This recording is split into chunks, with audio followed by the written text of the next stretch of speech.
Howie Mandel? No, the guy that's up in the booth. The banker. The banker. Banker. Yeah. Who remembers Deal or No Deal? Who remembers that show?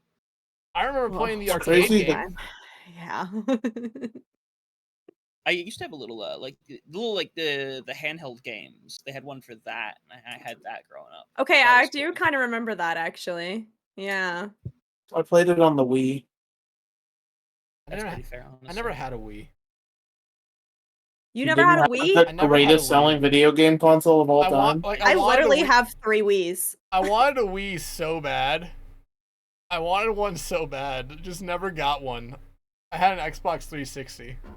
Sad, actually. I feel like the Wii is like, I don't know, staple from my childhood. It's not as good as the GameCube, but like, no, nostalgic. The GameCube way more. That's heck yeah. I actually have my GameCube. It's just in my closet right over there. I own 2 of them, and one of them's hooked up currently. My mother gave my GameCube away when we got the Wii because she was like, well, you can play GameCube games on the Wii. Why do you need the GameCube? I was like, yeah, you don't get it. It's okay. Don't get it. Okay, I so want listen, a right? console that has a handle on it that I can beat people up with. Yeah. Oh, okay. That's not where I was going, but yeah, you could do that. Okay. Oh god. Listen. What are you cooking? Well, no, I need Dex to make sure he's recording because this is going to be a good thing for the intro. I've looked up a thing and there's something funny going on. He's definitely started it by now. It does look like a weapon. Yeah, who says you can't just beat people up with this thing? It has a handle. Oh wow, I actually have 2 memory cards in here. The memory cards, that's extra damage right there. That's stabbing damage. Okay, I have no games in it. Extra damage. It's got no game. You don't have Shrek to... Anyway, Dex, have you started recording? 2 minutes ago. Okay, that's perfect because I wanted to point out a fact. Punch somebody with it. Wait, Oh, Hunter. He Hunter. has a GameCube. What the fuck was up with your skin there? You were pink. Happens to the best of us. We become pink. Mm-hmm. But every time I walk away, it's weird. Listen, this is important to point out that it is actually funny you're holding the GameCube because originally I googled the release date of the Wii to be like, hot, we're all old, because it was November 19th, 2006. Do you know what day the GameCube came out? Like in 2002? Like what year? 2001? September 14th, 2001. Oh, yeah. Talk about bad timing. Yeah. Or talk about good timing. Or just talk about good timing. I mean, this is why you can look at it either way. Bad timing because of national tragedy 3 days before, but because of national tragedy 3 days before, people are looking for an escape. That's true. I see it. And yet they put in 2 memory card slots. 2 memory card slots. That's pretty impressive. It is reference to national tragedy. Put that one on the bingo card. Yeah, that happens. I don't know if that can go on the card quite yet. I think it might. You know, to be fair, we've been there multiple times now. You know what? I think it's fair at this point. Yo, do you guys ever actually use the fucking high speed port on this shit? I think it was only made for like 1 game and 1 game only that you need to have internet access for because it's like an MMORPG. I did not know the GameCube could connect to the internet. I definitely did not know that. There's this serial port on the bottom that, like, this right here. This is where you could connect a Game Boy adapter to play Game Boy games on your fucking... You could also connect it through either this or through the port. If you wanted to play like Pokemon Coliseum, you could connect your Game Boy and basically use like Pokemon from a copy of like Fire Red or Crystal and play the Pokemon. Hey, I had like a cable that plugged into where the controller went, and that plugged into the Game Boy. That's one. But that is literally like a secret compartment. I've never seen that. Yeah, some of them have like more, honestly. Yeah, my other one might have more. Keep going, Dex. This is not one of the original ones. I think this one came out like a year or 2 after the original GameCubes came out, so that's when they added these. Weird. I'm gonna put it down now. Wait for Hunter to come back here, but as always, off to a great start with a random topic, but hey, love it. But everyone, welcome back to, wow, it's the first time I haven't do this in a while, episode 27 of For the Love of Prod. As always, I'm joined by Megalass, Hunter will. There's Hunter. Huntertain. Oh. And our guest this week is Raine. Raine, thank you so much for joining us. Hi. I'm excited to be here. I'm a big fan. Boom. I have to. You know, I'm gonna do the Reaper pose with this. This is your thumbnail right here. Is it? You have 2 GameCubes? Here, I wait. have 2 GameCube. Wait, put it back up. Wait a moment. This fucker's opening snipping tool as Yeah. we speak. He's like, I'm not getting it later. I'm getting it now. I'm getting it now. I'm too lazy to go back and get That's so funny. I'm getting that shit now, so You I should don't send that have to to do. Blizzard. I don't have to- He's in the server. He's in the server. He can see it. I'm just gonna, Oh my get my God. stack of GameCubes right here in front of me. That'd be nice. Stack? Yeah, I Stack. mean, it is a stack technically. Nice. Stack them. It's a I good mean, if you- stack. But technically, if you put a slice of cheese between the two, it's just a GameCube It's a sandwich. sandwich. Shit, I'll be right back. No. Actually, no, wait. This is exactly what we need. We need This is someone the hurting content. themselves for content. Go and get that Oh, slice no. of cheese. You We know need what? to be You're in- right. We need you to Dex- be in agony. I'm being mobile today. All right, I'll be right back. Are we in 2017 YouTube? What do you mean we need to That's have it. people hurt themselves for content? It's funny. Yo, this would be great on Fail Army, actually. Hunter could go big. Yeah. I'm seeing it. Yeah, this dumbass millennial ate a fucking GameCube sandwich. I love it. I love it that Hunter left. His shirt was taking up so much of the green screen that he's gone, and King's Row is also gone as well. Beautiful transition. God. So anyway, Raine, how you doing? The episode doesn't derail normally this quickly, but I mean, apparently. No, it derails quickly. It derails quickly every time. That's fair. Listen, we used to be on track. Like the Will episode, we were in there. You know what I mean? Well, the Will But episode that was 20 still, episodes ago now. Think yeah. about The that. Will episode was still so early, and Will was the biggest person we had on. I was fucking worried about making us look stupid. And fucking look, King's Row's back. It's Hunter. back. He brings King's Row with him. I need you to Wow. understand, when you left, your shirt is doing so much for your green screen, because when you left, King's Row disappeared. So that's not a thing with the shirt. My green screen is just really messed up. No, but you've So left anytime I before. walk away. You have left before, and it stayed. Yeah, I've left multiple times. Yeah. Anyway, They're just gonna. Yeah. Nice. Yeah. GameCube sandwich. Ew. Yeah. So hey guys, remember esports? yeah. Mm. This is esports right here. Competitive sandwich making, bro. I'm on top. Top 500. Yeah, 10 points for creativity. I'll never see a GameCube sandwich again. I'm like almost Never. positive. Anyway, Dex, you get the story going. I'm gonna look up GameCube sandwich and see what comes up. Jesus Christ. You know what? 8.5 minutes in, I feel like it's no better time. Raine, you're a fan. I know you listen to the podcast. You like the tweets almost every week here. So you know what? That's such a crazy intro. I know you're a fan, as though I she love does nothing else. It's just you're here as like a fan contest. Yeah, Like what yeah. the fuck? No, guys, if you try hard enough, you too can get on for the love of podcast. Just like the tweets, retweet them every week, and there's hope Yeah. for you yet. Yeah. Yeah. Yep. Just add the 3 little funny numbers on the back of your credit card, and boom, you are locked in. God damn it, Yeah. I forgot to set this up before. I need everyone to see the photo you just fucking posted. Oh yeah, that which one? Because I like them both. Yeah. Oh, that's so sad. That's man, that is a waste of a burger right there. Okay, that is clearly photoshopped in. The texture of the I mean, burger yeah. is different from the texture of the GameCube. I mean, you are correct. Yes, Oh, but I looked up Wait, GameCube sandwich. Let's analyze. yeah. Hmm. Yeah, that looks a little weird. Yeah. I don't- Well, Yeah. there's the shading. I don't This- know. I don't The think cheese it- is layered in there pretty good. Yeah. I don't know. I don't think it's I'm seeing some shadows. Dex, I got a better one. I don't know why I think this is better, but this is the better one. Oh no. What the fuck? Yeah. Yeah. I'd play this game. Hell yeah. Why is it adults only? You don't want to know, brother. Okay, I didn't see that. I wouldn't play this game. Also, there's no cheese on this cheeseburger. This it's meat kind of a was made failure. in 2006.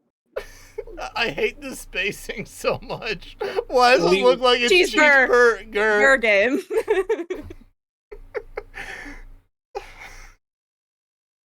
Oh. Sure. Why not? Okay. Look at that. That's a great start right there. That's been kind of the trend the last like month's worth of episodes. We've talked about it. I'm fine with that. But how about this? I tried 8.5 minutes in to get us going. How about, 11 minutes in? Yeah. Raine, you know the questions we normally ask our guests here. What got you into doing esports and esports prod? What kind of keeps you coming back? So why don't we answer the first half of that there? What got you into doing esports and esports prod? Yeah. So I was in first year of university when Overwatch released. Prior to playing Overwatch, I was really into Team Fortress 2. I didn't play on like a Team Fortress 2 team or anything, but I really liked the game. So obviously when Overwatch was released and it was like, oh, a hero shooter. Okay, cool. I had like a laptop that I had bought to go to university. I got like 20 frames and I played like Mercy only. That was pretty much it. But I was having a great time. And after I graduated and I like had some money, I built my own PC and I started playing on like a platinum team, which was fun. It was just a scrim team. We didn't play in a single tournament ever, but that was how I kind of got a taste of things. And then I like moved on to playing on a team that we played in tournaments. It was called Scarlet Schoolgirls. It was back in Overwatch 1, so I played off tank.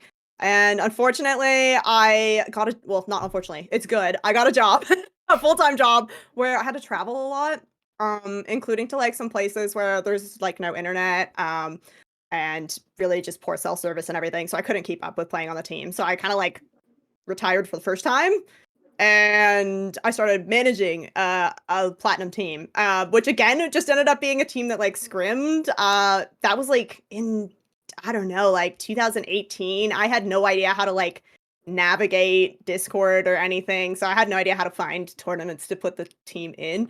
But it was fun, and I realized I was like, hey, I kind of like managing. This is chill. Like I don't have to be there, which was really the big part. Was just I couldn't commit 8 to 10s all the time. When I was working constantly. So I ended up. This is going to be a really long story. Also, sorry. No, you're fine. I ended up leaving that job, and I found a different job where I wasn't traveling as much. And by then, I like had upgraded my PC again, and I was like, you know what? Overwatch 2 has just come out. Let's try playing on a team. But they got rid of off tank, and I was really sad.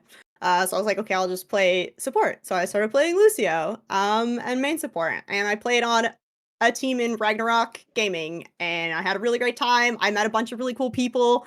And I played there for probably about a year as a player. And then again, I was like, I'm too tired for this. I can't do all these 8 to 10s, which I'm in Atlantic time zone. So for me, it's 9 to 11, which is just too late. And I'm working an 8 to 4 job, and I just couldn't keep up. So I was like, okay, retirement number 2, let's go. And then I started managing teams pretty much full time. And I was like, I really do miss like being more involved. Like I like managing teams, but like I want to do more. And that was around the time that Spawn Point was starting up their first series, and they had like put out a call. They were like, hey, we're looking for casters. And I was like, well, I do talk a lot in scrims. Sometimes I forget to mute my mic and my players tell me to stop talking. So I was like, you know what, let's just try it. What's the worst that could happen? It's a small league. Like I don't think that many people are watching. And I ended up really liking it. So that was back in September of last year. And since then, I basically just like dove headfirst into casting. I've like dabbled a little bit in like observing and producing, just to see what everything's about. But I think, yeah, I've really just kind of found that I really enjoyed casting. So I've just kind of stuck with it and taken pretty much every opportunity I can to just get hours in. Yeah, especially I think all three of us here will agree. Like once you're getting in, if you truly do love, whether it be casting or producing, observing, just take any kind of opportunity you can get, even if it's like a league you've never heard of, maybe only 5 viewers on Twitch. It doesn't necessarily matter. Just get the reps in and figure out like what you're doing good and what you're doing bad. Because like, fuck, I got started with the Peaches out when I first, got out of casting for my college team. And it was just like, it was getting 10, 15 views, but like, that was about the same that I was getting at my school's team. I was like, hey, yeah, you know what? This is great. I love just doing this constantly. I imagine Hunter and Mega will probably kind of have the same stories. Oh yeah, absolutely. Yeah, I mean, you like at the end of the day, you got to start somewhere. And if you try to come in pretending you have some level of ego, like, oh, I can stream, I'm good enough to be here, here, here, you're never gonna go anywhere. Like that's just the real reality of it. Get your reps in, have some fun, go to the community leagues. Yeah, that's just where you have to cut your teeth. Like, I could name all the leagues I did for the first like few years, and I can tell you, none of them exist anymore. No one knows what the GG Esports Arena is. No one knows what Campfire Gaming is. Nobody knows what any of that stuff is. But that's what I did for a few years, and no wonder nobody knew who I was. But I still managed to get in a bunch of games. I got in a bunch of reps. So then when I actually started doing bigger stuff, I was like, oh, okay. I actually have some kind of skill that I can bring to the table instead of jumping into the deep end and just not being prepared for it. Oh yeah, I definitely, that's kind of where I'm at. Like there's definitely leagues that, like you said, Dex, there's like maybe 10 people watching the stream, but I was like, you know what? It's really, yeah, it doesn't matter. Like I'll just, cast as if there's like, 100 people watching. And it's nice because especially like going into those smaller leagues, like the players are very, very appreciative and they're very, very nice, which is really great. So I really do like that kind of aspect of it, is like when I get to cast these like smaller orgs and leagues, even though the production is, sometimes a little bit rough, it's okay because at the end of the day, it's just like the players are so happy to just have somebody talking over their gameplay that it kind of makes it feel all worth it. Yeah, like I forget what league it was. I think it was a couple events because there wasn't really ever a Discord server, or if there was, like it might have been one of the only times I had maybe like a bad taste in my mouth when I was all said and done with it, that I actually left the server. But it was like, okay, we're gonna be streaming the game. There's gonna be one observer in there, but you also have to be in there because we're not sharing our screen with you. So you have to kind of observe the game yourself. And I kind of did what I was doing with Hunter in Face, where I'm going to free cam, putting myself up as high as I can go and casting from that angle.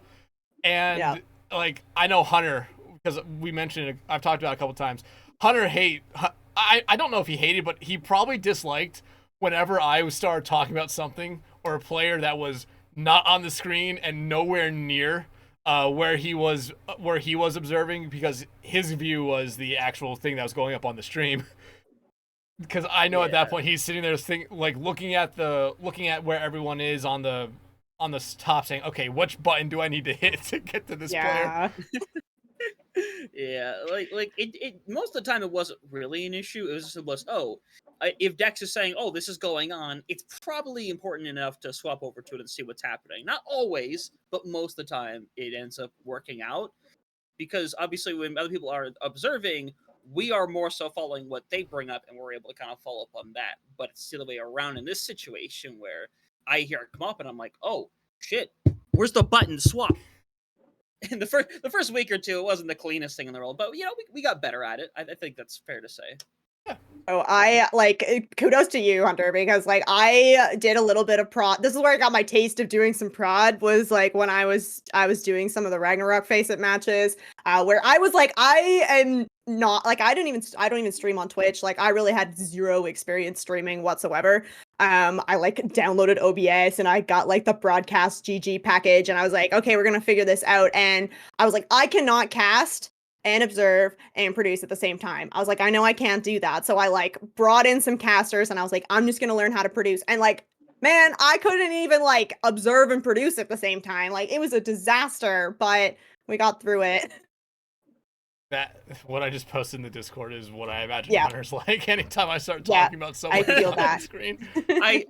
I remember very shortly afterwards, after we did like the first couple of streams, I think it was I had Hippie in my DMs like right after. It's like, dude, what the hell are you setting? Yeah.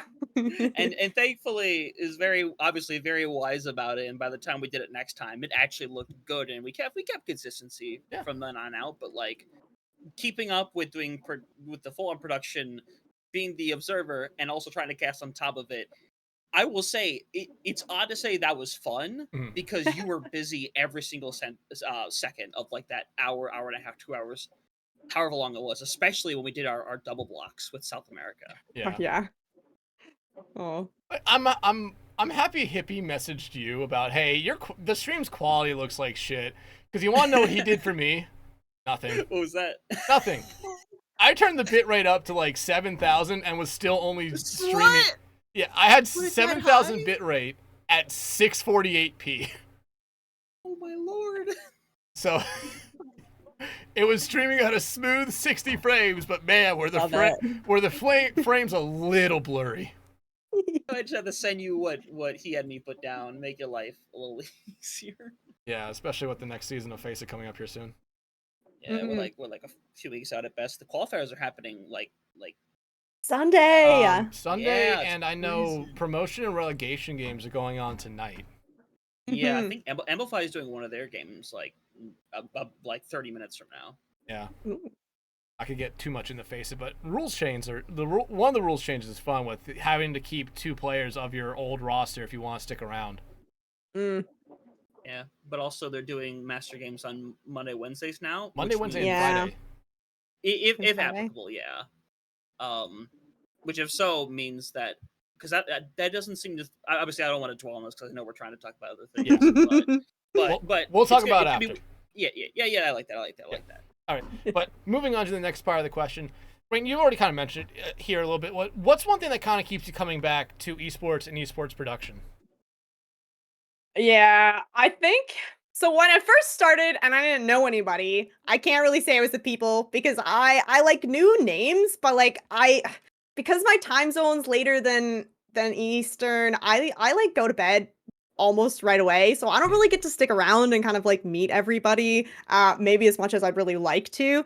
But like when I first started, it's really just I love to learn things. Like I love to keep my brain busy, like learning how to cast and like learning how to run it. Like observe, and maybe prod wasn't as much fun for me, but I was still learning. It was just like being able to kind of like work on a new skill that I mean, my day job is like so far displaced from anything to do with like esports or even just like interacting with people on a day-to-day basis that this was me trying to like learn a new skill on how to like communicate in a way that's, you know, reasonable and like broadcast friendly. Not that I'm not PG, but you know, I wanted to be able to put forward like a really professional look because I'm a corporate Gen Z, like I work in an office, like everything is very cut and dry. So coming into the esports world was like a little bit of like learning how to relax, I guess, and like not take things so seriously. But as I've been able to like meet more people, I like the people that I work with, but I also really, really love the players. It is really awesome to like get a DM from a player like thanking me for casting, and which is hilarious because I'm just like I'm having a great time. Like I just love talking. I love watching Overwatch. Like I was a huge Overwatch League fan like way back when. And I'm just happy to be watching the game and like talking about it. So when people like send me messages and they're like thanking me, I'm like, no, like thank you for playing so that I can talk. It's been a while since a player actually reached out to me and said, "Hey, thank you so much for casting our game." I think the last time it actually happened was like one of the first weeks me and Hunter did the South American Face It, where I think one of the team's coaches reached out and said, "Thank you for doing that." And you know, it was like, "Hey, yeah, I'm gonna be honest. If anyone ever does that, understand, I don't know how to respond other than just by saying thank you." Yeah. Like, right? I don't expect to ever say, "Hey, you did such a great job." I don't know how to respond to that. I've had to do it multiple times now, and I will just say thank y'all for putting on a good game. Because thankfully, Yeah. the times that they said that, it was actually a close game. It would have felt a Yeah. little weird to be like, hey, thanks for putting on a good game. It was a 3-0. And ended Thanks in for 30 that 3-0. minutes. Thanks Thanks, for guys. Appreciate the short night. thanks for a quick See- 3-0. See, that's why you take a page out of the Spectreon book, and while this isn't actually out of his book, it's something that I did once or twice with some CGL teams. I like to just give them coaching advice sometimes. If they like got shit on, but they still DM me, I'm like, yeah, so here's what you could have done better, just to ruin the experience for them. No, Aw. Specs the type of person that if someone says thank you, you did a great job, he would just respond with, yeah, man, yeah, mate, thanks, I know. I know. The I know is Question very to I smart. mate. Yeah. Oh, I love it. Well, another Spectreon glazing session done. This time Son it's of a not as long, board. so I'll take it. Oh, Gotta have him on for the episode eventually. No, we don't. Yeah, we do. like an episode where you just bring people on to say nice things about him? No, Oh no, that the mean plan? things. No, Mean bring- Oh, things. mean things. yeah, we're getting. Yeah. We've been jokingly trying to have the roast of Headrammer in CGL now for about a year, and like it was so close to happening in Dallas for when Dallas DreamHack happened. Then the first day and a half, the power was out the house, so we couldn't do it. Then we talked about doing it in Stockholm, and then no one wanted to be there at night, so there was only like 5 people, so we didn't do it. Buddy drinking. Mm. Yeah, I just feel like that's the universe saying, like, don't do it. Nah. Or I mean- Headrammer's pulling some strings somewhere. I don't know. He's called in all his favors Probably. to the power company. He's like, yeah, we gotta cut it. No, that was the like terrible storms Texas had, where it's like a lot of floods. Dallas lost a lot of power for a couple days. Shit. Not the storms that happened this Sorry, year. Headrammer. I am not saying that you are the problem of the weather. No. Hey, you never know. At this point, in joking lore, Headrammer might actually be a god in disguise. We just don't know. I mean, we literally Yeah. have the photo. I mean, He wouldn't be Jesus. He'd be like Zeus or somebody. I mean, we literally have we literally Oh my have God. Headrammer Jesus. I mean, Yeah, that's Head Jesus. yeah, Good. That's great. Hold on, everyone needs to see this photo again. Yeah, that picture is just crazy. Needs to see it again. Everybody my needs to keyboard. stop to see the head Jesus. Yeah. I put my keyboard so far away from myself so they doesn't get at it. Aww. Also, speaking of, that's so small. There you go. I made this photo. I don't think I saved it though. So the only God. existence of it is this sticker. Gone to the internet. That's Yeah. good. That's how you know you made it. True. Yeah. You know we actually need though. This just came to mind just looking at Headrammer. Headrammer Kratos. I'm just gonna say it. Yeah, he'll hit that cosplay for the next CGL charity thing. Believe it or not, True, he'll guys. tell you himself. It's true. Guys, make sure to smash that like button to 100 likes, and Headrammer will cosplay. 100 likes is almost impossible for us. We At can this do. point. Don't even get 100 views. But listen, They gotta spam listen. that Listen, if he ever agreed to that, I would share this podcast around so quickly. I'd be like, guys, we got to tap in. I'll be like, hey, Post it on calling the it an CGL army. server. I feel like people there would go for it. They would. Oh, yeah. They would definitely go for it. That's true. Oh, yeah. they would. Piers would be the biggest backer of it. true. Also, speaking of the roast, what episode did we promise that now? Because I realized we just said this is episode 27, and I'm starting to realize that's coming up sooner than I thought. Episode 50 was gonna be the roast of the 3 of us. Was that supposed to be the reinforced promise? No, No, it was, the reinforced promise is the end of the year. yeah. Oh yeah. You're right. I'm working on that. I'm in his DMs. In his DMs, yeah, I got you. All right, fair enough. You know, maybe if we just ask Solomon really nicely, like, hey, we need this guy on here. No, listen. Anyway, why talk about future guests when we can talk about our amazing guest here, Raine? True. How about that one? Oh my god. Oh. Right. Yeah. I mean, we get off the rails here pretty easily sometimes. Yeah. I think the example from here on out will just be the CeeBee episode. That's my favorite episode.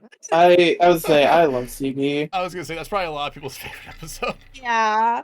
I also love CeeBee. I got to cast with her like maybe one time in Rising. No, actually it was in it was the oh, now I have to look through all my servers. It was the unofficial broadcast for Ka at the start of this year that was put on by Ayaz, and I got to meet CeeBee there, which was super awesome. Obviously, like casting with her was really big deal for me.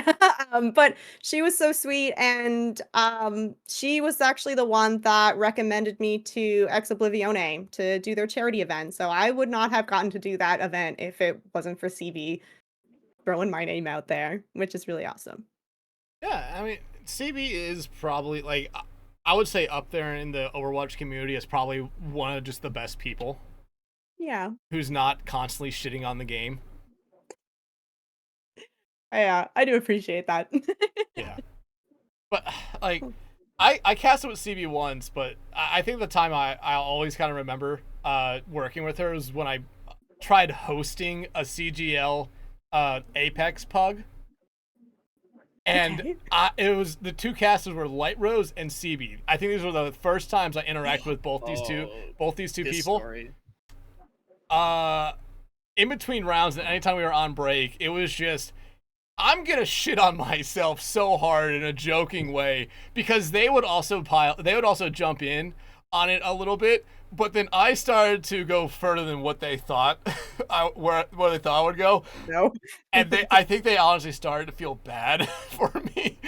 And like They're like, this man is burying himself alive. yeah, like I met This- CeeBee at DreamHack Dallas, and for like the first 2 minutes I was talking to her, I was just like, I'm so fucking sorry for that. I'm so goddamn sorry for that. I was a terrible host, but then I just kept on fucking shitting on myself so hard. Yeah.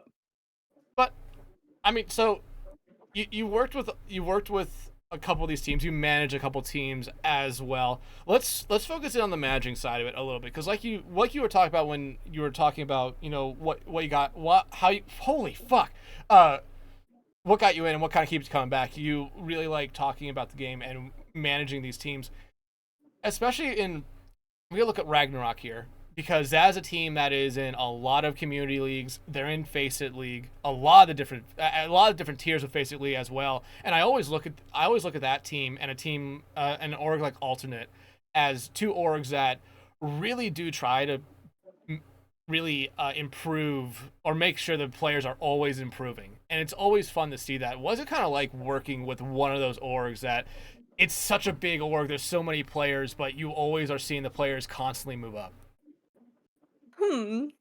It's awesome. I mean, like I said, like I really love the community within Ragnarok. Thor is the owner of Ragnarok. He's been away for a little bit, but we have some other really great admins and the managers as well. Rook, shout out to Rook because he is the manager for Fenrir and for Freya. And Fenrir moved up to the expert division of Face It after running through Advanced, so super excited for them. The really nice thing about Ragnarok is that there's a lot of stability in this org. I mean, I joined the org probably almost 3 years ago now, but it existed long before I was there, which you can't necessarily say about a lot of esports orgs, especially where it's like, there's no money involved. Ragnarok does not make any money. They do not have any sponsors or anything like that. And we are really proud that every single manager of our teams, there's 6 active teams right now. Every manager like puts in the work, like they're not just finding scrims, like they are connecting with these players. They're spending time in their lobbies, getting to know these players. And I really do think that that makes a huge difference. If you want to build a team that's going to do well, that's going to stick around long enough to like improve, you really need to have like admins and community and managers that are actually involved in the players and like care and want them to succeed. Like every team has a paid coach in Ragnarok, and it's the managers that are paying for these coaches, which is like Ragnarok does not expect that at all, but it's just like the passion is there that people want to put like their own money in to basically like help these players improve. And I really love to see that. And that's why so many players stick around, is because like the org is like reliable, you know, things are consistent, and you're getting a pretty great experience, not just in coaching, but like in just the people that are around. Yeah, and what you kind of mentioned it right there, especially with an org like Ragnarok being, holy shit, I can't speak, being around as long as they have been, especially in the stage or like the level of Overwatch esports where they're at, where it's very much community leagues for the most part, and now you're slowly starting, or not slowly, you are moving up the face it ladder as well. It's incredible to see that last longer than maybe a year or two, but as long as I've been casting, Ragnarok has always been basically a mainstay in any league, whether it be Tranquility, SPCS. I believe they showed up in BPL at one point, CGL, and even some of the other leagues. I believe they were in Flux Cup, the one season I did Flux Cup. I love it. It's great that we have those orgs like that, that, like you said, a lot of them are doing it because they generally love the game, and there's not, also like you said, really no money guaranteed in it at all. Honestly, probably none. If there's anything, it's gonna be incredible if there's any coming in. But like, it's so good to see orgs like that who are actually giving that time and, you know, putting the time investment into trying to keep the, well, I'm gonna say try to keep just the esports scene alive, especially at some of the lower levels. Yeah. I don't want to like name drop, but OC like started in Ragnarok. The first ever team she played for was like the OG Ragnarok team. And she still pops into this. She was a coach for one of our teams for a little while. And it's just like, it's so awesome to see that people like move on from our org and they're successful, and seeing Fenrir be able to move up to expert. Like some of these players, they're not all staying on the team, but the core is, and it's just like the players that are leaving are just gonna have like such great opportunities, because it's like they haven't just developed as players. Like I feel like they've kind of like developed as like competitors too. Like Ragnarok isn't known for being toxic. I really hope we're not, at least. Like most people are very respectful, and that is something like the org really tries to push for, which I think that if you're looking to be like a competitive player, if you want to actually join a team where, you know, you can get paid, it's like that discipline is going to be really, really important for you to be able to be picked up by someone. Like you got to have that kind of PR training, I guess. Yeah, and I mean, Hunter Mega, I mean, I imagine you guys have casted Ragnarok and a couple of the other ones. Like I also mentioned, Alternate has definitely been around for a little bit.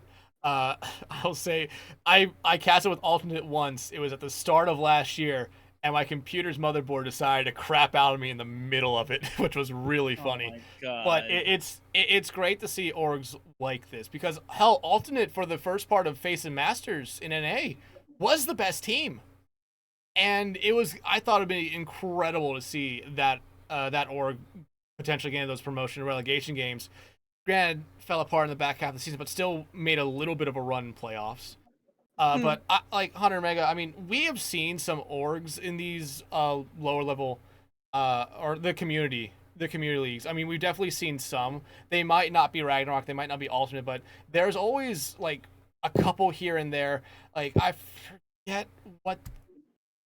I know in BPL there's a couple. Reborn Racers is another one that has shown up several times. It's mostly I feel like it started off as a joke, but hell, they won the final season of Tranquility. I think they won SBCS. Like they've been around for a little bit, and it just keeps on coming back. Like, what's your guys' kind of experience, or how do you guys look at like these orgs that are always showing back up?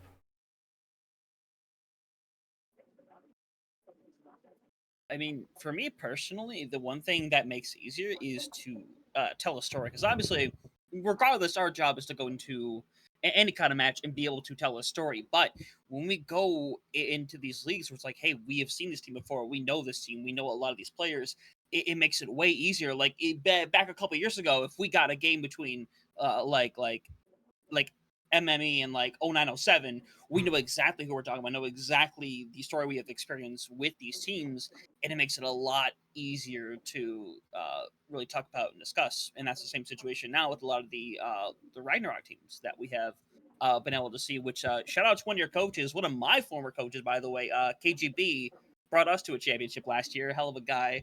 Yeah. but no, it makes the experience a lot easier, and we get a level of consistency in a esport that isn't always that great about retaining orgs for an extremely long period of time. Mm-hmm. Yeah, I mean, at the end of the day, could you just go grab, the best play? Could you just go on the ladder, click number 1 through 10, and get a solid roster? Probably. Like, I'm not going to sit here and doubt that. But like, if you actually like take the time, like anytime you see these like run of the mill teams all of a sudden start going really far, it's because they have that bond, they have that connection with each other, and like it's because of the org's ability to support them sometimes, right? And just to have that level of care put into you, it just reassures you as a player as well. It makes you realize, hey, listen, I'm not just wasting my time here. I actually do believe in myself and what I'm doing. And overall, it just makes for a better end product because you're just a motivated player who's willing to do everything, knowing that you have this backing behind you. Yeah, absolutely. One quick thing, Mega. Why is your model crying? Oh, what do you mean it's crying? You are crying a little bit. Oh, nice. I'm so emotional. That's blushing. There it goes. Same. But I hate it here. Sorry. It's crazy. But okay. But right, I mean, you talked about it a little bit when you first kind of got into doing, stuff on the production side of it. Like, what was one of the biggest things that either you learned by yourself or like a piece of advice that someone gave you that you have kind of resonated with or kind of kept with you and has really helped you out? Ooh. The first ever. So there's still a because obviously I it's not that long ago that I had my first ever cast back in September, so I still have that VOD. And one of the first things that I did was I like went into the broadcast GG server and I was just like, can somebody look at this? Just tell me like what's going on, like what should I do? And I can't. That's gonna be sad. I don't remember who it was that responded to me, but one of the things they said right away was, don't ever say that you don't know anything about a team. Because I think that was like the first thing that I said. I like got on it and I was like, I don't know any of these teams. I don't know any of these people, but here we are, like, let's go. And that kind of set up this idea of being like, I'm not doing this for me. I mean, yes, I'm having fun and it's kind of, that's great. But just setting this idea that like this is for the players. And that kind of like made me realize like, yeah, if I come into a game and I say like, I don't know who any of you are, like that doesn't really set a very good precedent. So like ever since having that be told to me, I feel like I've kind of built I've been trying to build my style of casting to be very focused on kind of like the individual players. Like I really do go out of my way to try and like say their names as much as possible on the broadcast and say their pronouns as much as I can on the broadcast just to like really try to help these players like shine through because like they don't have a voice when they're in game. Like that's what us casters are doing is like we're basically here to kind of like hype up these players, hype up the match, of course, but it's like we wouldn't have it if we didn't have the players. So I think that, yeah, like kind of that idea that, if you give to the players, like you will kind of get some love back. And I have really felt that. So like that's, yeah, my style's kind of evolved around that, I think. One of the first people I did a VOD review with, like before we even got started, they asked me, okay, when you're casting, who are you casting for? Mm-hmm. And I think I immediately responded with, oh, you're casting for the people who are watching. You're casting for the audience. And they immediately said, you're wrong. It's for the players. The audience is second. It's for the players first. And I was like, it's still something where up until maybe about a year ago, I was like, I'm still casting for the audience. The players, I mean, will they go back and watch? 50-50 depending on how they played, probably. Yeah. But it's like, won, or did they have a good game on the losing team, or did they play terribly and they wanted to see if the cash just absolutely roasted the team? just hey, all I ask is when you're playing in a game, even if you lose, just don't C9, don't Ajax, then you're all good to go. That's it. I don't want to make a reaction video every day. But like, no, go ahead, Hunter. No, I was gonna echo your point. I think it's really important. Something that's one of the things I think I learned myself earlier on is that I'm casting for the players, and the reason why is a story I've told multiple times on this podcast. Is the fact that one of the reasons I got further back into casting is because I went and won my first championship. It was a lot of fun. I got casted, and unfortunately, casters weren't the greatest in the world. It's nothing against them. They just weren't experienced. It was what it was. So me being who I am, I decided to be petty and say, you know what? I bet I can make that really special. And so next season in that same league, I casted the grand finals, and I thought I did a fantastic job because I want someone to look back and be like, oh my God, that's awesome. Like being able to see yourself on broadcast like that. Even me and Mega, who have been on broadcast before as players, I like to look and be like, all right, I had this cool moment that is just on a Twitch clip that I can literally look at for the rest of my life and say, I had this awesome moment thanks to these people that helped put it on. Mega, what about you when it came to this? Like, when did you have that realization pretty early on, or did someone tell you that, you're casting for the players, not necessarily for the audience? The way, it is absolutely correct that you're casting for the players, but the way that I like to think of it in my own head is I exist as a caster. It's almost like it sounds very weird and pretentious, but roll with me here. I'm a translator, basically, right? For what's happening on the screen, if you're little Timmy who's never played Overwatch before or ever played the game, basically I as the caster, it is my job to take the amazing shit that's happening in front of you and translate it in a way that way you actually can understand and realize why it's so amazing these players are doing what they're doing. And yes, that the byproduct of that is that the players do get, those casted matches where we're at our peak energy, giving it our all, because we want to, right? We want those players to be able to go back and say, holy shit, like it's the SpongeBob meme where he's pointing at himself in the kitchen, like, look, it was me, that's me. But also the audience is just such a big part of that as well. And, how they're not going to be able to understand anything, right? Video games these days are so convoluted. Every game is so unbelievably different.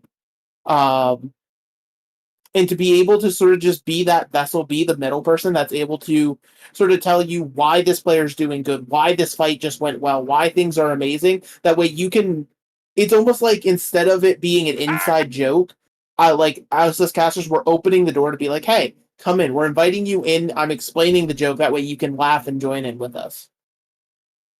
Yeah, and like going back to something that you kind of touched on there is like, well, when I first started casting when I was casting back for my college team, I always kind of put it out like, made the first 2 weeks, I'm gonna over explain everything in this game. I'm gonna break it down piece by piece, because I always said these are probably some of the first times that these players' parents are watching this game and they don't know anything about this game, probably other than what their kid's name is in game.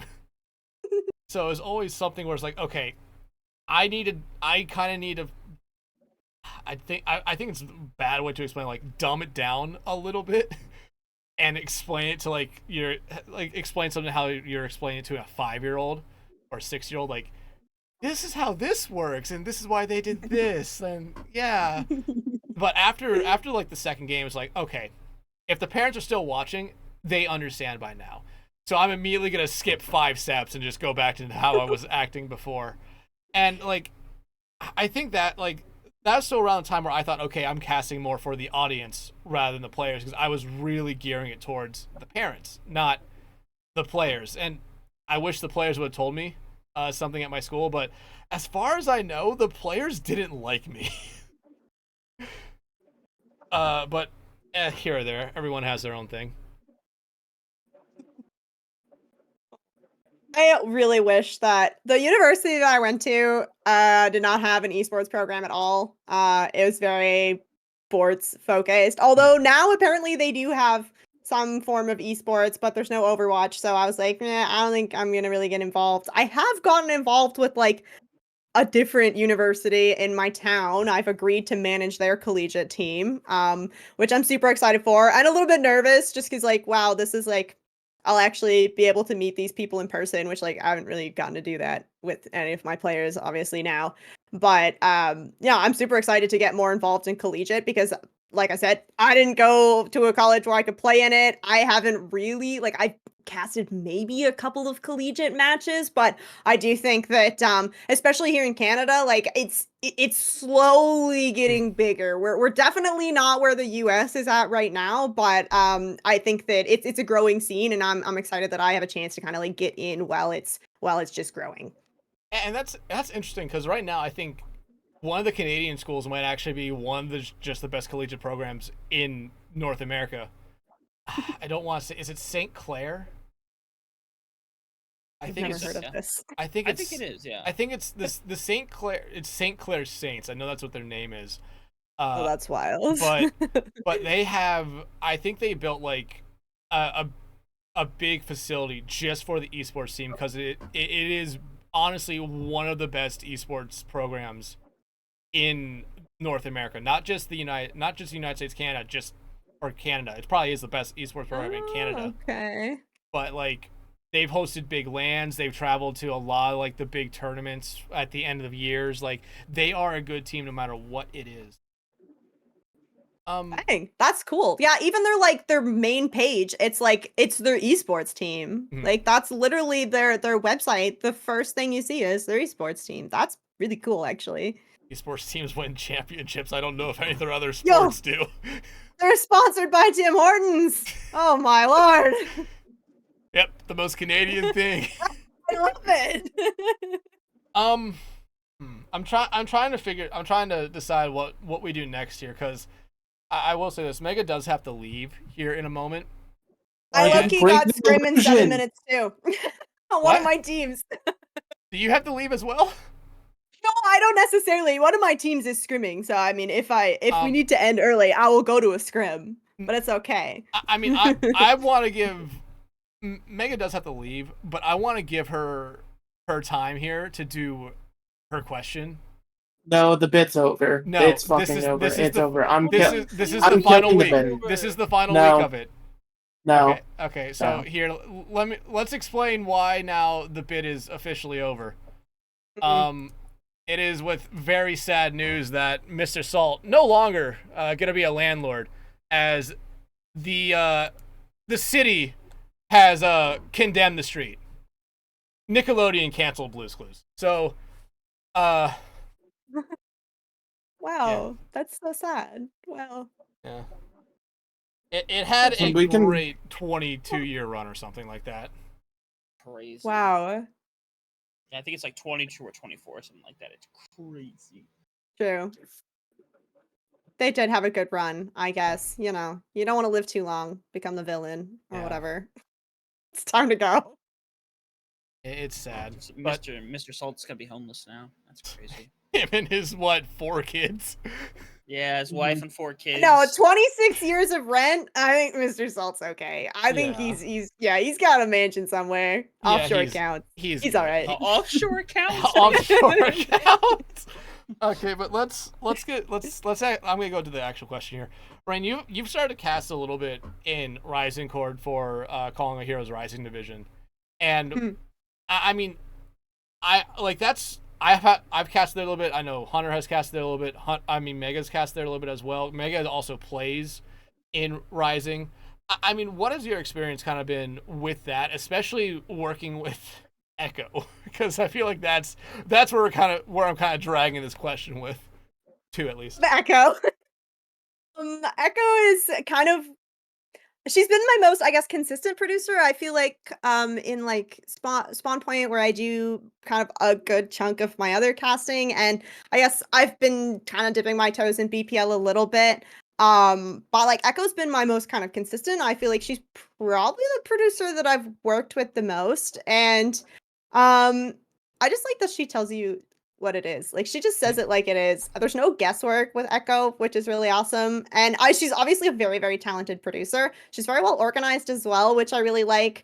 Because I'm a very organized person. Like I live and die by my Google Calendar. Like everything is scheduled in my life. And if you don't give me like 2-day notice if I need to do a cast or something, like it just won't happen. So I will say that's one of the reasons that, well, one, I love Rising Court because I really love the Rising community. Obviously, like, it's a super awesome community, and I think that what they're doing is really, really amazing, and I want to help in any way I can. But also, it's just like how organized Echo is, that I always know well in advance, and I can plan my days around it, because that is the nice thing about being a manager versus like trying to be a caster, a player in a caster, is that like I can just dip from my team scrims. Like, I try not to, but like I really don't need to be there all the time. So it's nice that I have like a little bit of flexibility in my scheduling, especially where it's just like everything happens from 8 to 10. Like, there's not enough hours in a day. I miss the days of 6 to 8 scrim blocks so much. So much. I've never been on a competitive team, so I don't know what scrim blocks are like. You have. Okay, we're not talking about fucking Shoes production crew. You've been on a team before. Yeah, right? yeah. Key word there. Actually, no. The key word that's missing there. Competitive. I was definitely on a team. Hey, we won a game. Okay. Which is more than some other teams have. But did you have any scrims? One. Yeah, we had a couple. We when the fuck did we scrim?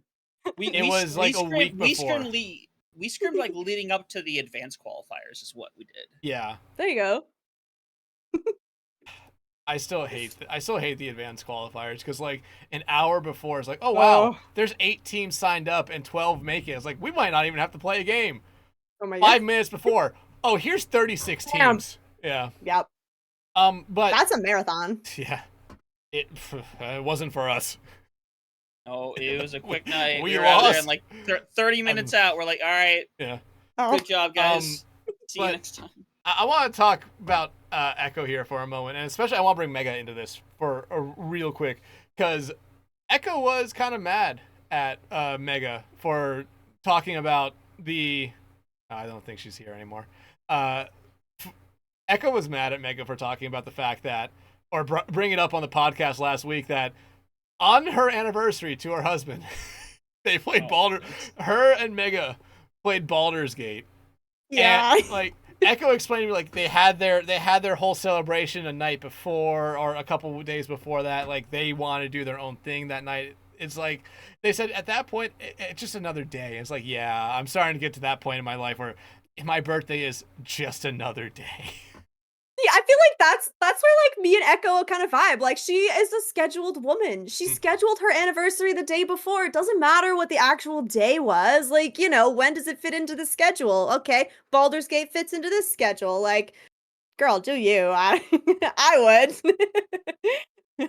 It's funny because the entire time we were talking about that, I forget who was in there, but it was like, hey, does anyone want to do a 9th playthrough of Baldur's Gate with me?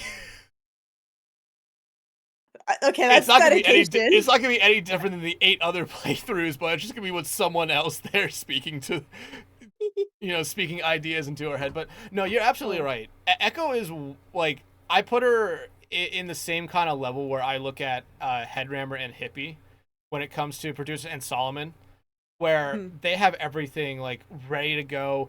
It's gonna be kind of, you know what you're getting. You're not going to get something random like, oh, there's no sound, or the graphic is slightly off. Like, you know what you're getting from Echo, because she really, like, it's not she really wants to put on a good show. She knows she's going to put on a good show.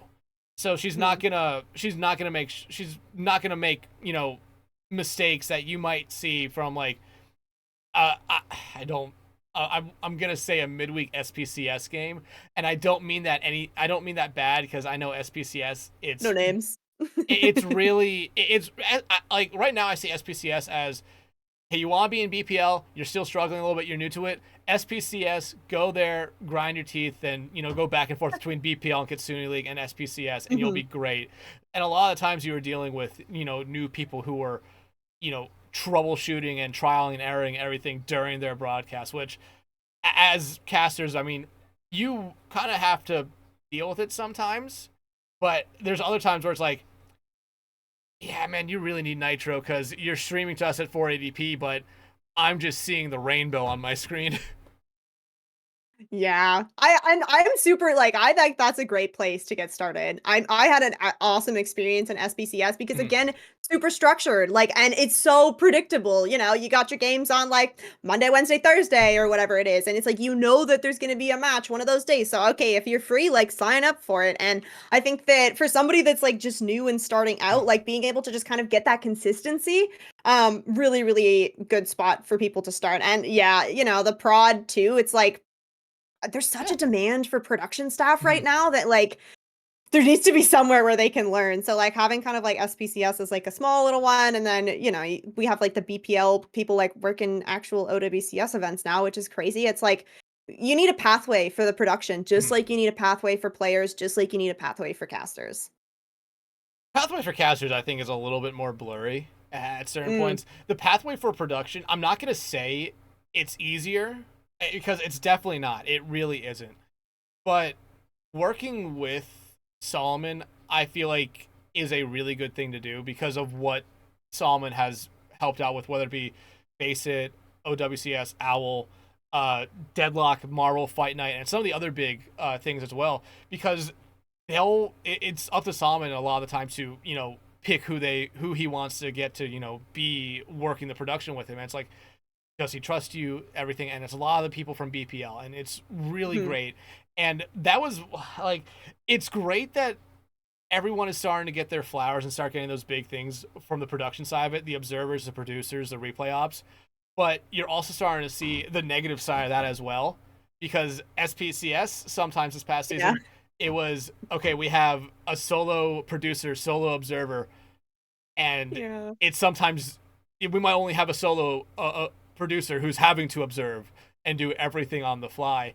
That's the downside of like people starting to really get their flowers and get noticed, is that, like you mentioned, there's just not that many new faces coming in, which I've said before in the past, I look at that as a really, really bad thing because it kind of makes me fearful of the future of just these community leagues. Because if you're losing Hmm. the production side of it, yeah, you could always have the players, but you want to put on a good show because that's how you get new Yeah. players in.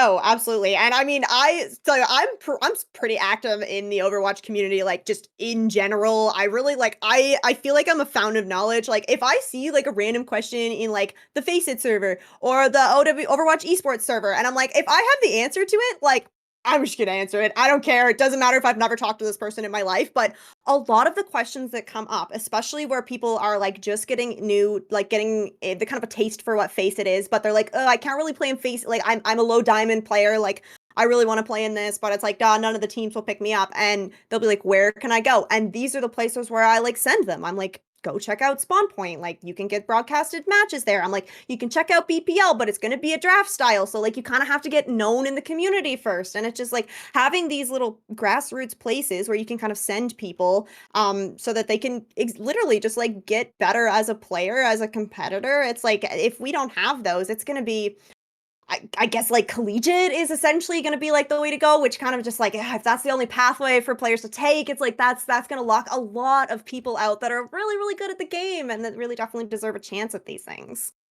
Yeah, absolutely. Like collegiate, if collegiate is the last ditch effort for you trying to get better at the game, I feel like you're already kind of in a rough spot because Yeah. a lot of the times you're like, if you're at that point, you're probably not good enough to be on one of the competitive teams.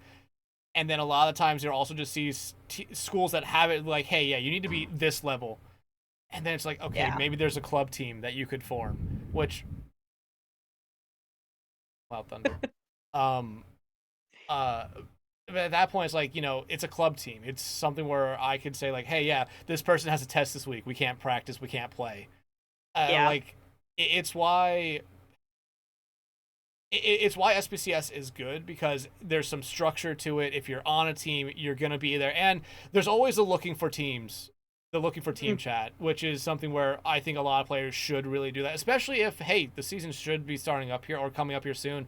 If you're looking for a team, hell, there's probably 5 other people looking for a team. You can make a team right there. Yeah. Uh, but like, it's so fun to see those type of players come in to it. But we need that on the production side as well, because we do, occasionally Yep. see players go. Actually, no, we see it a lot. Players go from being just a player to they want to either dabble into casting or they want to dabble into observing and trying to produce. And it's always fun to see that because, like I said, it's great to see new people come in because it really gives me hope that, hey, the scene's not dying. As long as new people are attempting to learn the production side of it, it's always good.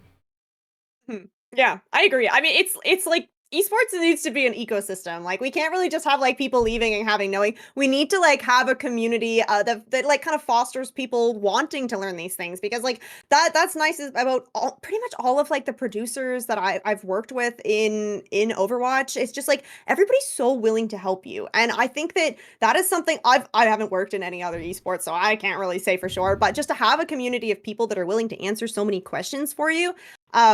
Overwatch already has that going for them. So now it's just a matter of kind of like getting people like aware of like, here's how you can like get into observing. Here's how you could get into producing. Casting, maybe it's a little bit easier for people to kind of, you know, find their way in or find their interest in casting. But yeah, like just like having a community of people that are, you know, friendly, I guess, for the most part. Yeah, and no, like that's what I'll say about BPL. The people there are so good. Like, are so friendly and so willing to help. Knock on wood, even through the times where I think we've kind of, you know, maybe, thank you, Hunter, where we've jokingly talked about him in the past, and especially when you're in a call with him while he's producing, there's always the jokes. He is probably one of the best people at actually introducing people to observing and producing and, you know, trying to help them out as much as they possibly can. Same thing with Solomon when they're available. But like you'll see it pretty often in the BPL server. Like knock on wood, Orange, Solomon are talking with people like I'm assuming are wanting to learn how to be on the production side, which is always great. Yeah. Oh.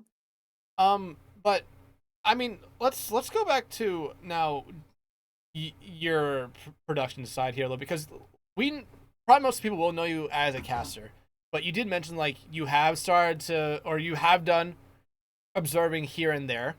What has that kind of been like?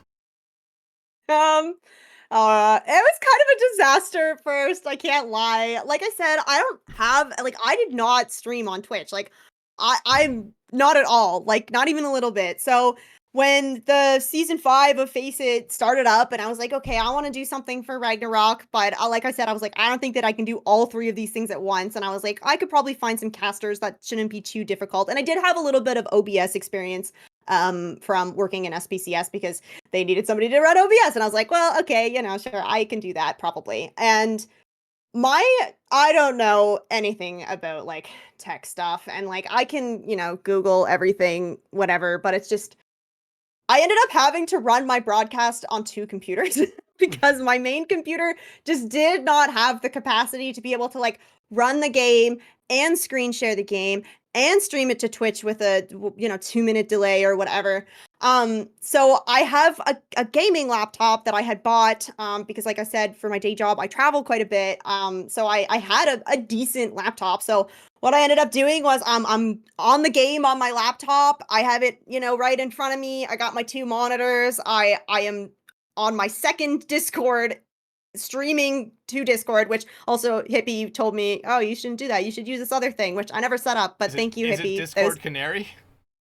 No, I think he called it like NDI. I'm not smart enough to I'm know gonna what look up that is. Discord Canary though, because like he was like, no, don't be screen grabbing from Discord. You don't need to do that. And I was like, oh, we are too far in for me to change anything. Trust me. But I feel like once I got the hang of it, it wasn't so bad.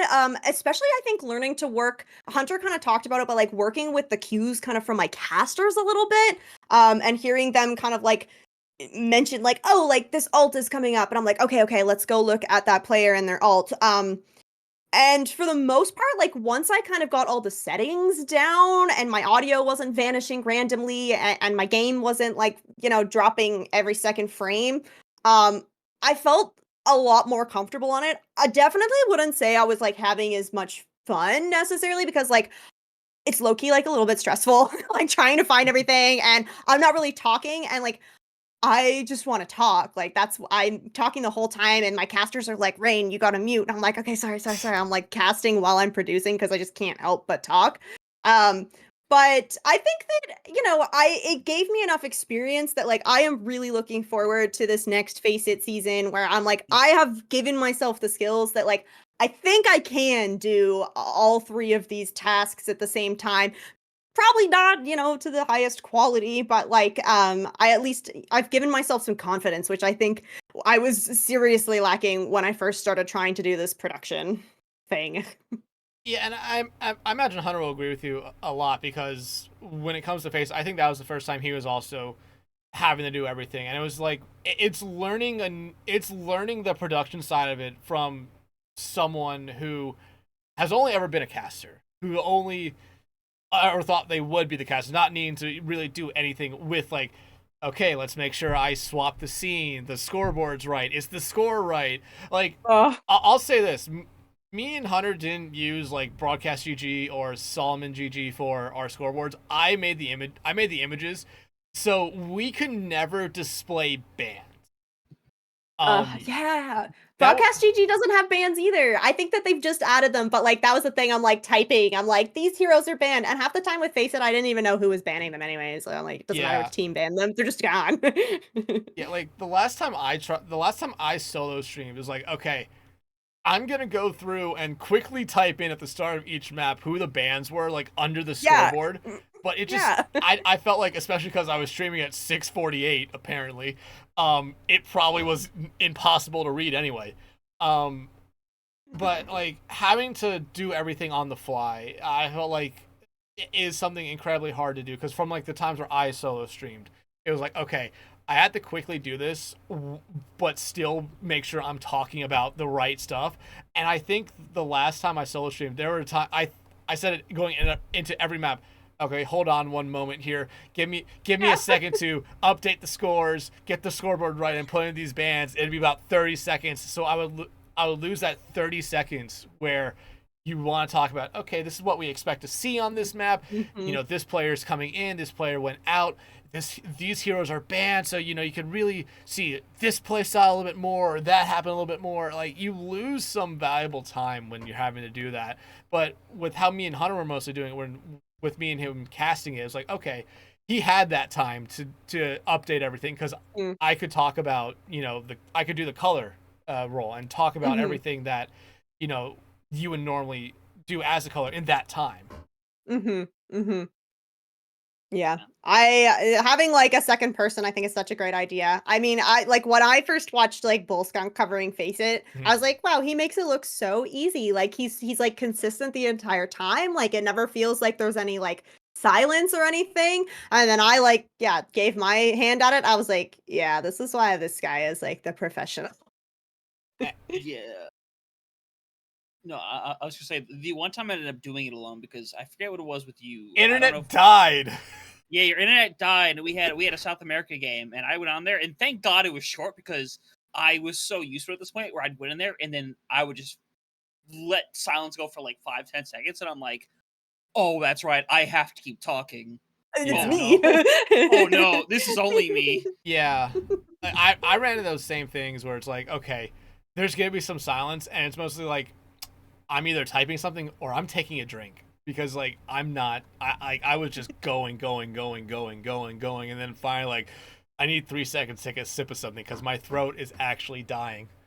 But like, there's a reason why Bullskunk is so good at it, and it's the reason why, like we've talked about here a couple times, we don't like me, Hunter, Mega, and like every guest I feel like has kind of agreed, Bullskunk doesn't get the recognition that he deserves.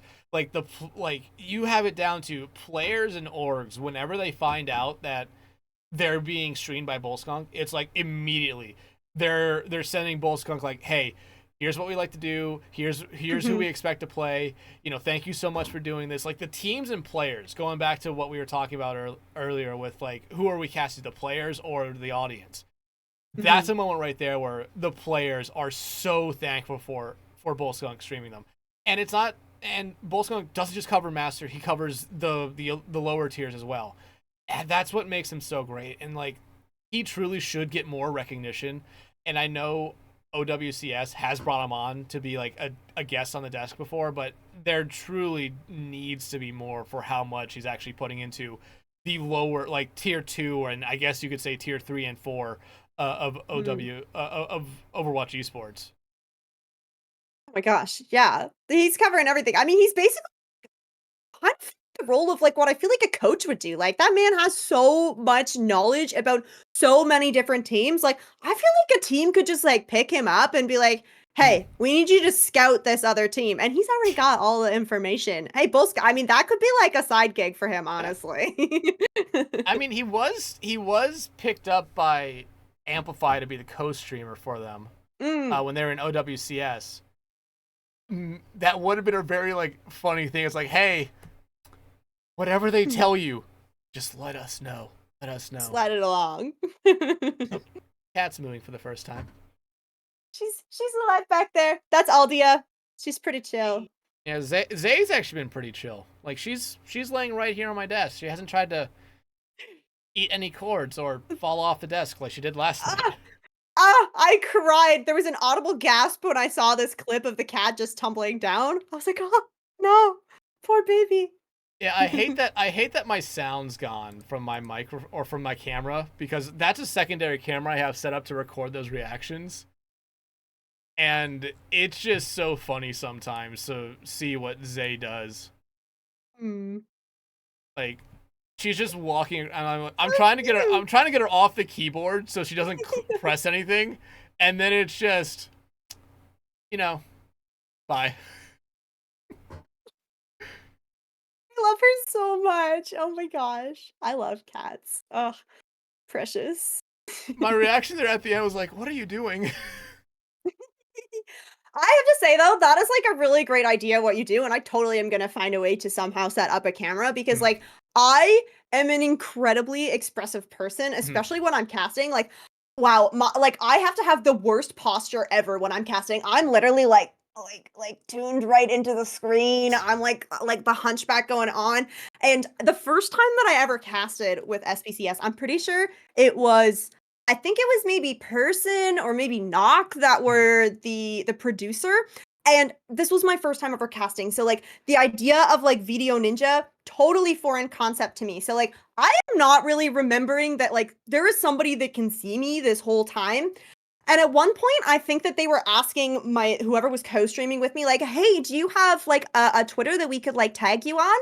And I'm just like sitting here and I'm like, you didn't ask me if I have a Twitter. And they like literally clipped a freaking clip of me making this stupid freaking face, and they turned it into a sticker on Discord at exactly when I realized that I was being watched, because my producer starts cackling in my ear, and they were like, I'm going goblin mode. This is me realizing I'm like, you can see me. The whole time I've been making this face and you can see me.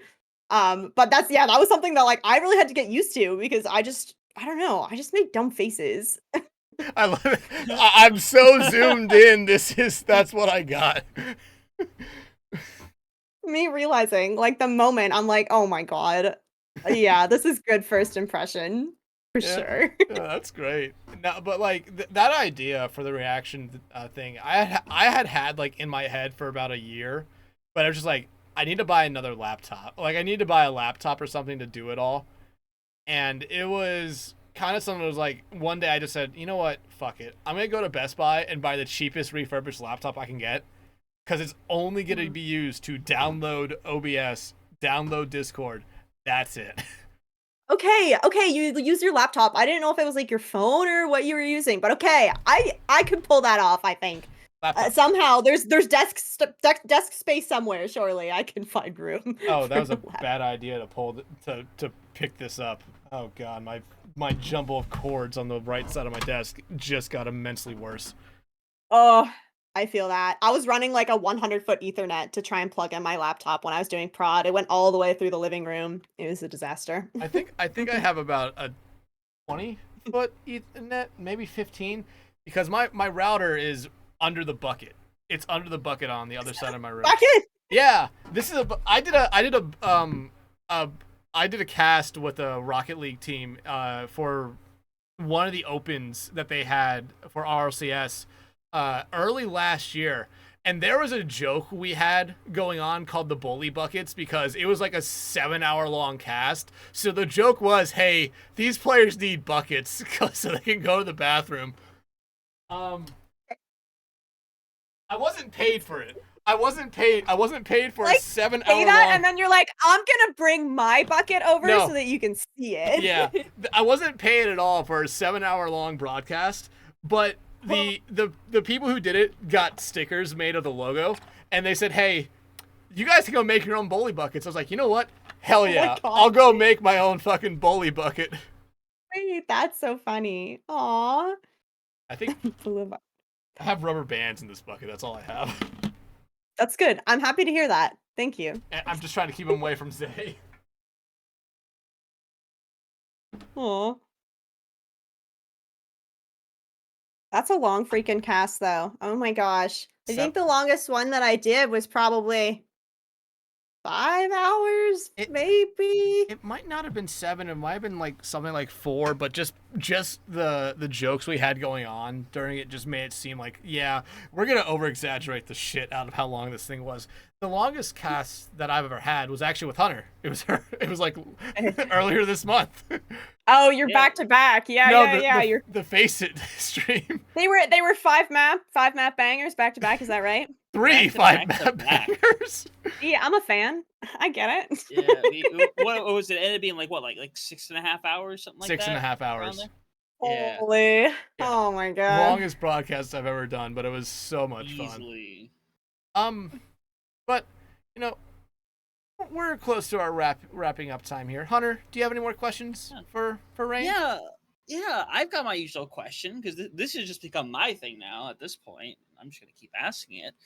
But Raine, there's a lot of fascinating names that we get within this community, and some of them are very simple in origin. Some of them are a lot more complex and have to have this big old backstory. So the question simply is, where does Raine come from? Very simple question.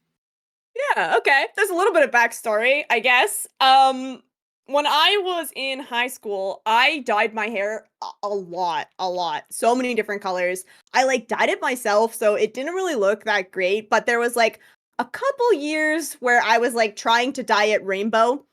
Again, I was doing this myself, so it really did not turn out very well, but I ended up getting the nickname Rainbow. People called me Rainbow.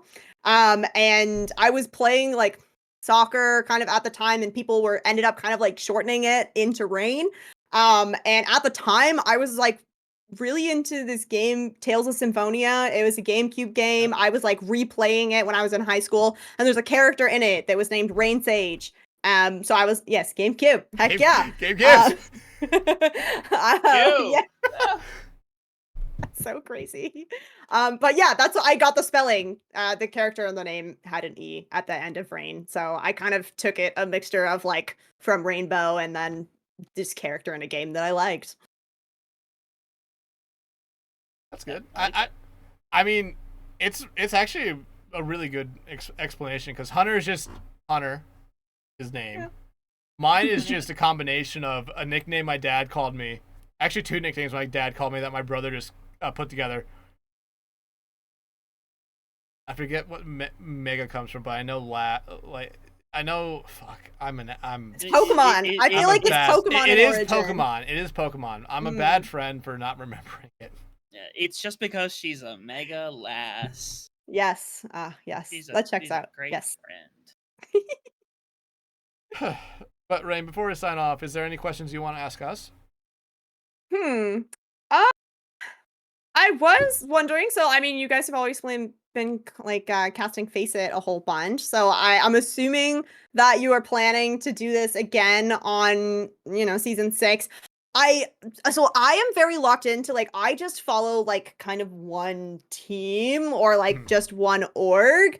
Whereas you guys kind of get to cover a bunch of different teams. So I'm I know you've mentioned before that South America was a really fun region. Is there a specific team that you guys have really enjoyed casting that definitely are always putting on a good match or just being interesting? You go first. I know my answer and I know yours is different. So you go first. It was Factor X for me. Okay. Yeah.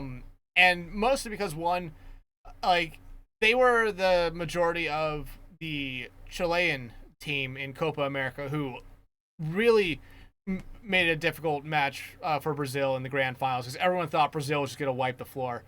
But like at the same time, it's like I really liked that team. I really liked the fact that there was actually a player that I had met before, like in real life on that team. It was LCS, who's in SP. I believe he's in SPCS, but he was most known for being in Tranquility. I met him at the final Owl Grand Finals in Toronto. And it was just like I randomly met someone. At Owl Grand Finals because they were wearing an Atlanta Thrashers jersey, and it turned out they were part of the Trank community.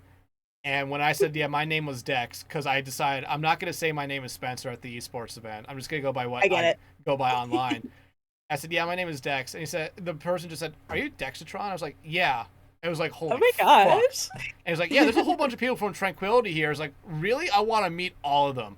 And LCS was one of them. And it was like, I watched that kid spend $200 at a fucking Skill Crane arcade. Right.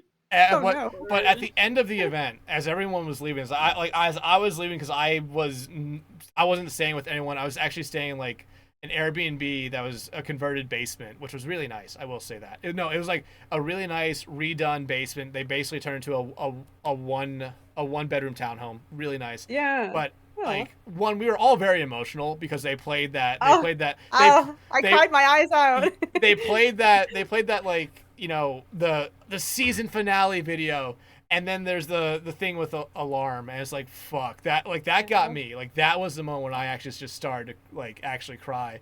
But on the way out, like LCS was in tears because one, like he was having so much fun with all these people, and he knew the next day he was gonna have to go back home to Chile.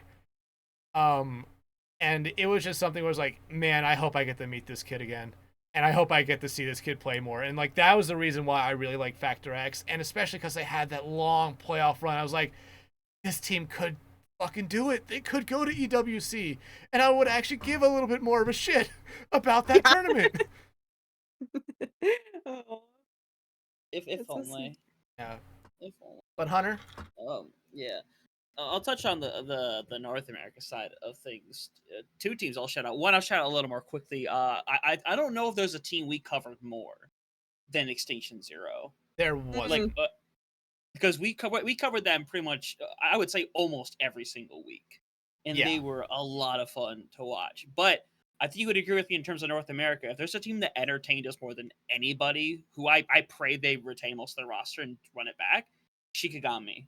That second half run was absolute cinema. It sucks what happened to them in the playoffs, but getting to watch them and like show their run in that second half of the season, some of my favorite games from that season to face it, honestly. Yeah, and like Shikigami being essentially like again 2 weeks before playoffs started, both me and Hunter said, yeah, Shikigami is basically out.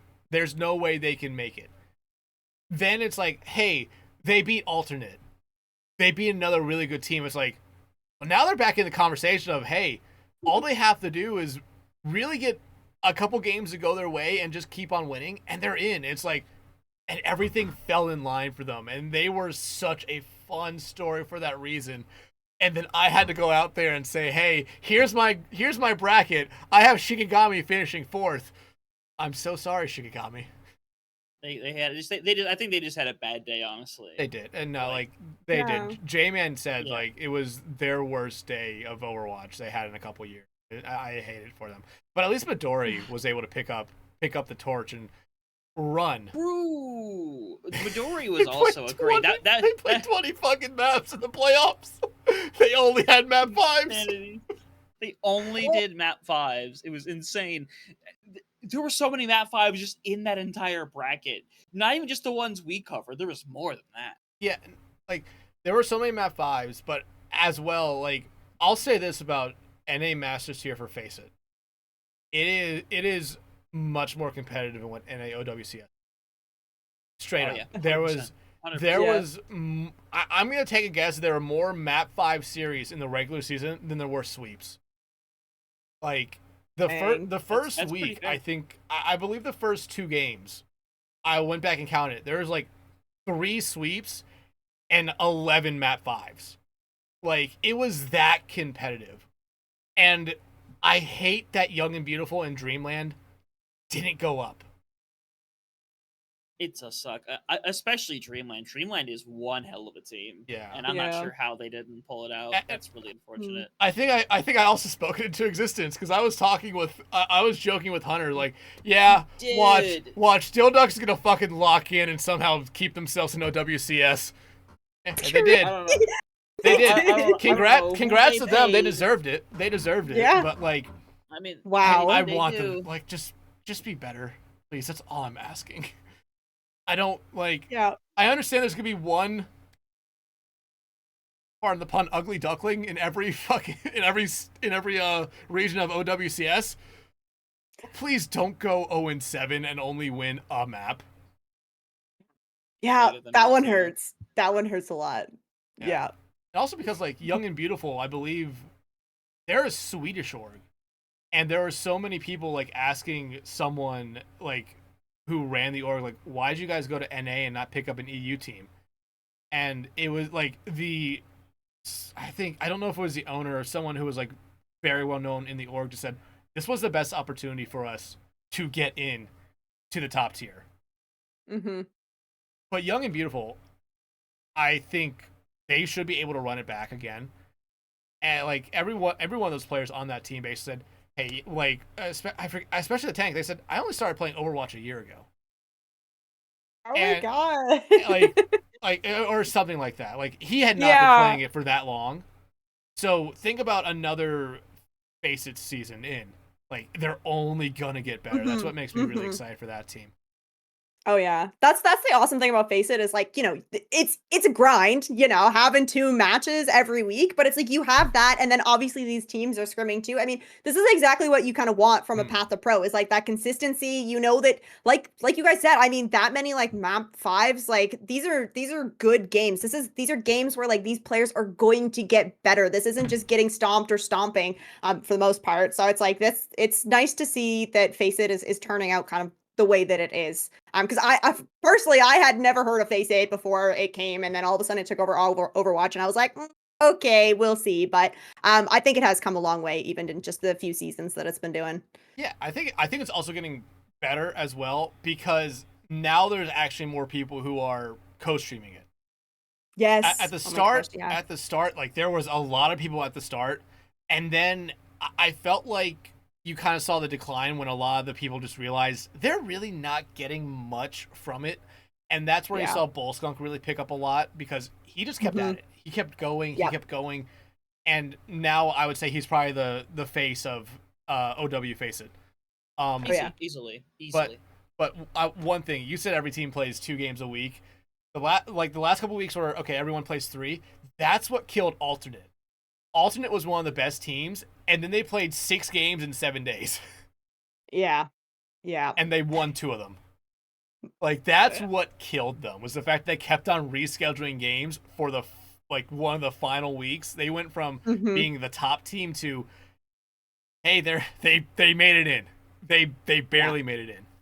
But yeah, Face It, I feel like now that OWCS has been around a year and people are finally starting to understand what Face It is, it should, I'm not gonna say only get better. It should keep on the steady uptick that it's been at here through the end of this year. And then whatever changes come to OWCS normally means there's gonna be some kind of change with Face It as well. So we're gonna hope that it's still relatively good because like Ragnarok is making their way up. I feel like they could have another good run. They're not that far away from being in those talks for, potentially being in Masters. Yeah. Imagine Hopefully. Ragnarok and fucking OWCS would be insane. Yeah, I already lost my mind when I found out we made expert. I mean, we had 3 teams competing in advanced, which was really awesome because I mean, one of them, worked their way up from open into advanced, and the other 2 like got through the qualifier. So it was just like to have, one of our teams. At one point we ended up having a Ragnarok v like Ragnarok. We had multiple Ragnarok v Ragnarok matches, which was really really cool and a lot of fun for the community. So yeah, just to be able to have a team in expert is everybody's super excited, and when you have such like a great community base, it's like the players really, I think, feel the love too. Yeah, and I mean, like I said, I want to see orgs like Ragnarok and like Alternate keep on having the success they've been having, because it's just good for the Overwatch scene in general, because there are those orgs that will put time and effort into making sure the players will always be, getting seen and be progressing, which is always a good thing. But I think that is a good point for us to wrap it up here, unless you guys have anything else that you want to add here. Nope, nothing for me. I think I made my peace. And Mega's been death staring us so ominously. Honestly, it's like those like horror games where you would always just kind of turn around. It's like, they're not going to do anything to you, they're not going to kill you, but it's just a face that's quietly smiling at you. She's just there. Menacingly. Sometimes she's moving a little bit. No, the model on its own, I think, has a breathing motion. Okay. So it will fade. It will like slightly bounce. But that's so funny. But that will do it for this episode of For the Love of Prod. And hey, Zay makes her appearance. Whether it be, Zay. You know what? Zay. Hey Zay. She does not like this. So cute. But no, she does not. Thank you everyone so much for coming out and watching this week's episode. Raine, thank you so much for being our guest. Hunter, Mega, thank you guys as always for joining me here. Make sure you guys follow us or subscribe to us on YouTube. I really should look up what it is. Follow us on Spotify. Follow us on Twitter as well. I've really forgotten about Blue Sky here. I probably should get that back going, but make sure you follow us there. Again, and make sure you join us next week as I actually do know who we have next week. This is one of the rare times where I knew who we had next week before we had Raine for this week. Really funny that we're now starting to plan ahead here. But hey, 27 episodes in, I think it's better, no better time to start planning ahead. But again, everyone, thank you so much for watching. Make sure you tune in next week for another great episode of For the Love of Prod.